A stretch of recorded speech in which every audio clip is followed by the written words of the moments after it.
Lesson learned is on the way back from a great breakfast on a beautiful day with my beautiful wife in Stanley, Idaho. And Stanley has a really long runway. It is at high density altitudes, high altitudes, right? And then you add the warm summer air and it increases your density altitude. But it's a long runway, and the first part of the runway taking off to the south is paved.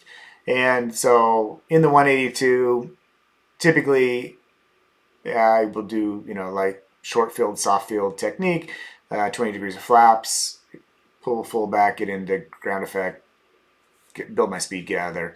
And I do that at Smiley Creek, I do it on the grass strips, but this was paved, and I'm like, yeah, I'm just gonna take off like I normally would on a long asphalt runway.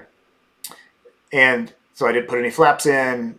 I full power on takeoff and used more runway than I wanted to. I had a cutoff point, so I didn't get anywhere close to my cutoff point, which was halfway, and needed to have at least 40 knots for me, for my aircraft. But I was just surprised at how long the ground roll was without using the 20 degrees of flaps and the short field, soft field technique that I normally do in the higher density altitudes and those types of strips. So told myself, don't get complacent.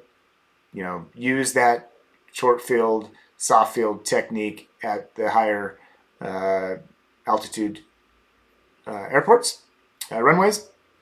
And that was the lesson learned that I had. Totally safe, totally fine. I was just surprised at how long the ground roll was without flaps and without using that technique. Lesson learned.